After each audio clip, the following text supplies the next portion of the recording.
Baby Pokemon aren't that common in the grand scheme of things.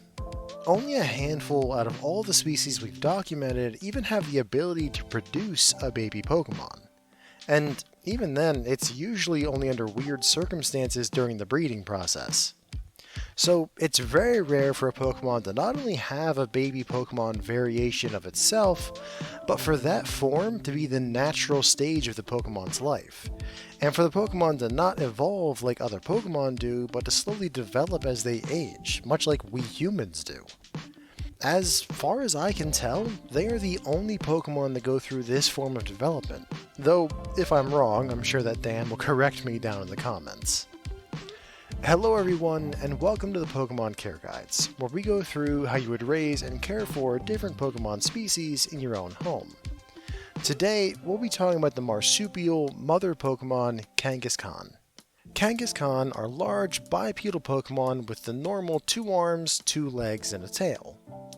They are predominantly brown in color, with a cream belly and patches of armor like plates on its shoulder and its knees. Kangaskhan also has 3 sharp claws or talons on their hands and feet each. Their head is very oblong with a large mouth, small red eyes, and 2 large cream-colored ears on either side of its dark patch on the top of its head. And as a final note, they all have a pouch on their belly, a fold of skin that forms a pocket that allows babies of the species to be carried around with their mother. And when I say that they are large, I mean it. These Pokemon stand at a tall 7 feet 3 inches, 2.2 meters, and weigh about the same as the average human male, about 176.4 pounds or 80 kilograms. In all, a very large Pokemon, even if it is a single stage Pokemon. Before we move on, I do want to touch more on the whole baby thing. After all, this Pokemon is very well known to be the parent Pokemon. However, this guide is going to be about the adult and only the adult. The main reason for that is that nobody should be raising a baby Kangaskhan aside from those at certain sanctuaries. Thanks to their undeveloped state, the baby can't be separated from its mother without putting the baby at extreme risk. They can't feed themselves, they can't defend themselves, and even in the beginning of its life, it isn't even able to walk. A baby Kangaskhan without a mother Kangaskhan to take care of it, even under the care of specialists and professionals, it's very touch and go if it's going to make it through childhood. They need specialized food, need to be very careful about how it's raised so it can be released back into the wild, and have it know how to care for itself and interact with others of its kind. It's so much work and takes a lot of knowledge. I have immense respect for the professionals that do this. Even with all my years of working with Pokemon, and from what I've learned doing these guides, I don't think I could care for a baby Kangaskhan well, let alone the average person. And as for the mother, a Kangaskhan gets very protective over its baby. Like, extremely Mama Ursa-ring about it. Anyone who doesn't know what they're doing can easily anger this Pokemon to a dangerous point. For your safety and for the baby Pokemon's health, you should never raise a baby Kangaskhan, even if you do have the mother. If you have a Kangaskhan and you accidentally get them pregnant, immediately contact a professional that can come in and either help to care for the baby while it stays with the mother, or send your Pokemon away to the professionals so that they can be cared for effectively. I know it sucks to have to send your Pokemon away to somewhere else for years, but it's the best course of action for everyone involved. Now, with all that explained and covered, let's get into the guide and figure out if this Pokemon can be the perfect Pokemon partner for you. Enclosure. Just like most of the Safari Zone Pokemon, the perfect enclosure for these guys are temperate grasslands. And so, really the best place for you to keep these Pokemon is in your yard. Now, that's not to say that anyone could keep these Pokemon in any old yard. For one, they need a lot of space. With how big they are and the fact that they do wander around quite a bit, you'll have to give them something that is at least 50 feet per side, but that is the smallest area they can live in if that's all you have. Really, the best space for them would be something more like 75 feet per side, giving them plenty of space to truly stretch their legs and move around. That's 15.25 meters and 22.86 meters for those of you that use them. When talking about what the fencing should be like for a Kangaskhan, you want to make sure that the fencing is at least 6 feet tall, 1.8 meters, so as to keep them from trying to get over it. One thing you have to keep in mind that many people don't think of with these Pokemon is the fact that they can dig, and will try to get under any fence area that they can. After all, these Pokemon are carnivorous, so you have to keep in mind that those claws are mainly there for self-defense and for digging in the ground. Hence, if they find a spot where your fencing doesn't meet or even goes into the ground, then they may start digging into it and end up either destabilizing the fencing or making a hole big enough for them to get out of their enclosure. To that end, the best option for you would probably be to use heavy gauge wire fencing that's rated for Pokemon like this, and have it buried about a foot into the ground on all sides, or 0.3 meters down. You'll also need to get a gate that you can use to get into the enclosure. Again, try to get the gate as close to the ground as you can. But since you still need the gate to be able to move, be sure to always check if your Pokemon is starting to dig under and undermine the gate. And always, make sure that the gate remains locked if you aren't in the enclosure. I've seen a few posts online that say how if these Pokemon get the chance to make a run for it, then they're going to, and leaving the gate unlocked is a good way to facilitate that. As for the rest of the enclosure, just like most of the other Pokemon that can be found in the various safari zones, these Pokemon do best in grasslands. However, unlike the Rhyhorn line or the others that I've talked about, it would be best if you have at least one tree in the enclosure with these Pokemon. Often these Pokemon prefer to relax in the middle of the day in a shady spot, and having a tree in their enclosure would give them a decent spot for them to relax without having to retreat into the indoor part of the enclosure. Spoiler alert, there will be an indoor section covered later on. One thing that you want to avoid when you have these Pokemon is that you want to avoid any long-term standing mud. If it's only there for a day or two after a rainstorm, then that's fine. But any longer than that, and it can easily become a breeding pit for harmful bacteria, as well as a slipping hazard for these Pokemon. Part of what these Pokemon do to keep themselves clean is that they groom themselves, and if they end up licking up some of that mud, it can end up making them pretty sick. As well, if you live somewhere that experiences cold winters, long-standing mud can freeze over and present even more of a slipping hazard to your Pokemon. Speaking of, despite the fact that these Pokemon live in temperate grasslands and are more well known for warmer climates, they do surprisingly well in the cold. They can tolerate temperatures down to about 40 degrees Fahrenheit or about 4 degrees Celsius. That's not to say that they should be left outside in those conditions, but you shouldn't have to worry about them during the day at least. If the weather reaches below those temperatures, then they will want to stay inside of the indoor enclosure for the majority of their day, only going outside occasionally.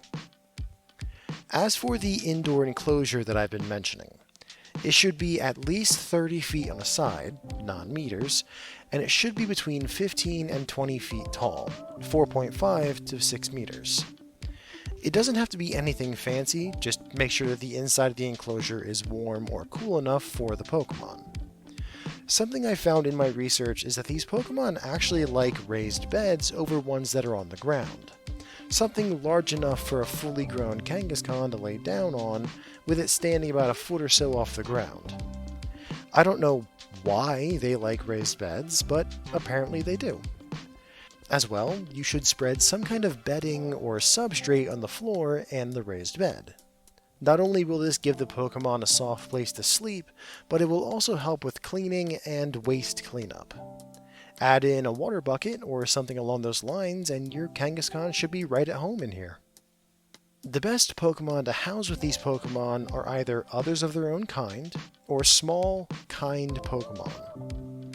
The former is because they naturally form large groups in the wild, known as a court.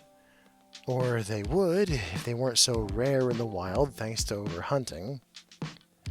But they get along very well with each other, and have been known to even care for each other's young when the need has arisen. As for the second option, the motherly instinct is so strong in these Pokemon that any small, non-aggressive Pokemon that they find, they will immediately try to care for them almost as if they're their own kid. Especially baby Pokemon, though, as I've said before in these guides, you shouldn't really own a baby Pokemon unless you're specifically raising one in a rescue situation, and it's often much better to raise them among their own kind. What you want to avoid are any Pokemon that are large and or aggressive, as your Kangaskhan will definitely not put up with that. I should make mention that a few of the less aggressive canine species of Pokemon, like the Growlithe or the Yamper line, can be kept with a Kangaskhan, but both Pokemon would have to be raised around each other to get them comfortable with that idea. If you just throw them together, then that might cause a real problem. Availability. Unfortunately, quite some time ago, these Pokemon were hunted extensively, to the point where the population and the future of the species was placed into question. A lot of their wild populations were decimated, and as such, they either can't be found outside of man-made or protected areas, such as the Safari Zone in Johto, the Great Marsh in Sinnoh, and the Wele Volcano Park in Alola, or they can only be found in caves, such as Rock Tunnel in Johto, Glittering Cave in Kalos, and the Warm-Up Tunnel in Galar. In case you can't tell from how different those places are from the enclosure that I've described, they aren't exactly optimal environments for these Pokemon. The only place that these Pokemon live which is somewhat decent for them is Route 15 in Unova. I'm assuming they were introduced to the area by someone, because even though it's the best place you can find a Kangaskhan, all of the cliffs are not great for them. Better than caves, but that's not by much. And even if you do make it to these areas, they also aren't a common Pokemon to find. Due to the fact that the young need to develop for so long and the mothers spend 3 years raising them, it's very common for mature Kangaskhan to only reproduce every 3 years, meaning their populations grow very slowly. Combine that with the suboptimal living conditions for a lot of the wild population, and the fact that there aren't any males of the species, so they have to find compatible males from other species to reproduce, and you're going to have a rather hard time finding one to catch. Which brings us to the breeding scene for these Pokemon. It's honestly not the worst, but not the best either. A lot of that has to do with their slow reproduction rate. Usually, with Pokemon that lay eggs, which is most of them, you either get more than one per clutch, like you do with reptile, avian, and some mammalian Pokemon, or you get one egg a clutch, but they grow fast and the mother is able to lay again in a relatively short period of time. The fact that Kangaskhan not only give live birth, but also have to raise their young for the first 3 years of its life, means that producing these Pokemon on mass scale would require a massive operation, one that really only governments have the resources to achieve. And right now, those are mainly focused on breeding the wild population back up to a reasonable and sustainable level. If you're looking for a private breeder that you can get a Kangaskhan from, then you can probably find one, but it's gonna definitely be very expensive, and you're probably gonna have to be on a wait list while a young one is raised up and trained. But, as we're about to get into, this might legally be your only option. Catchability. I've kinda been burying the lead here, but when it comes to catching a wild Kangaskhan, there are actually one of the few Pokemon that are illegal to catch outside of the game reserves. This is because of a couple factors. Catching a wild Kangaskhan would then remove that individual from the wild population.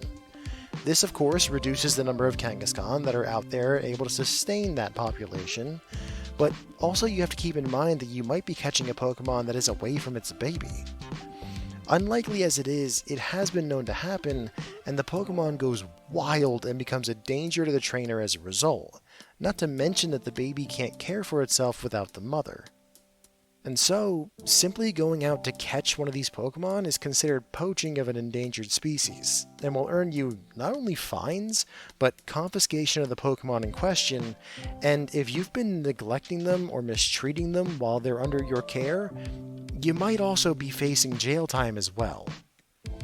The only places where you're able to legally catch one of these Pokemon are the game reserves like the Safari Zone and the Great Marsh.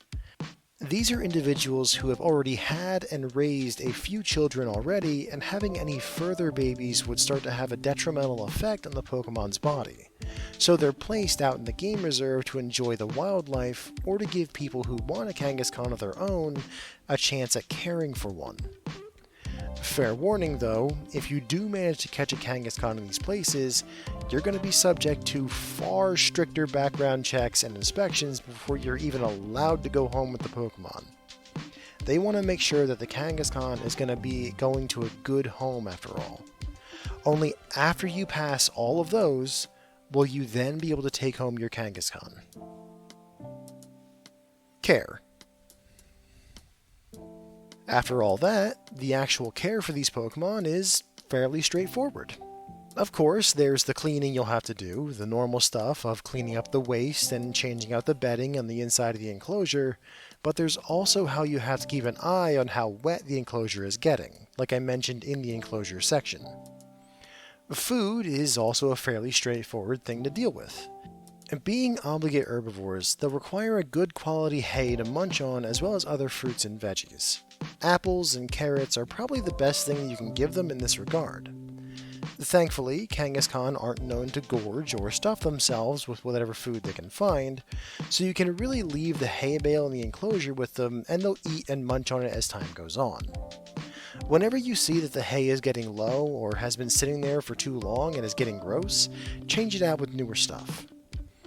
Then the supplements, fruits, and veggies can be given them once a day, about 3 pounds of it. This should provide all of the nutritional value that your Kangaskhan needs, but that isn't all they need. In the wild, these Pokemon will sometimes chew on tough or woody brush that they find. This is to help their teeth stay strong and clean through the chewing on the tougher stuff. Just planting some brush in their enclosure to provide some shoots for the Pokemon to chew on should be enough to satisfy this need. Then, whenever you notice that they're running low on those, plant some more or just give them some more. Like I said, it's all simple stuff, but really necessary to keep these Pokemon healthy and happy. As I've talked about through this entire guide, by the time you get your Kangaskhan, it should be one of the older ones that's from one of the nature reserves.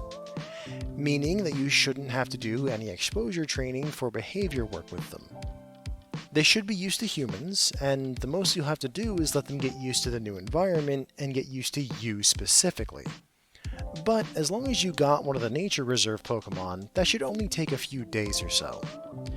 You also shouldn't be in possession of a baby Kangaskhan at all.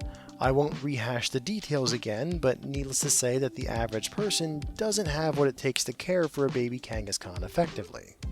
No, what this small bit is going to be about is preparing you for the motherly instincts of your Kangaskhan kicking in over any of your other Pokemon. It's a well-known thing that a Kangaskhan will become motherly and protective of other Pokemon they come across. For this to happen, the Pokemon must be small, about the size of a small bug Pokemon or the average baby Pokemon, and the Pokemon must be non-temperamental, allowing the Kangaskhan to get close to them without trying to fight or attack the Kangaskhan too much. If this happens, you need to be careful around your Kangaskhan. Those protective motherly instincts might kick in over this adopted baby, and those instincts can be vicious.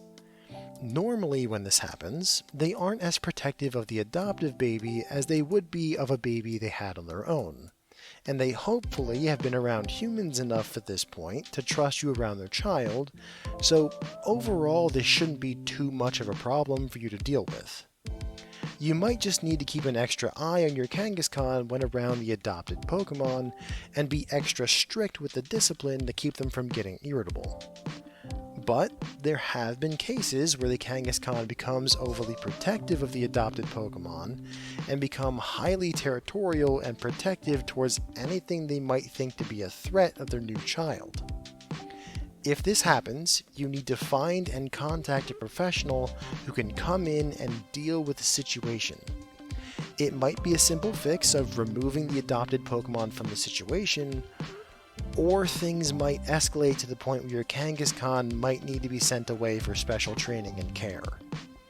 Those motherly instincts, while great for caring for the babies of the species, can really end up causing problems down the line for you and the Pokemon.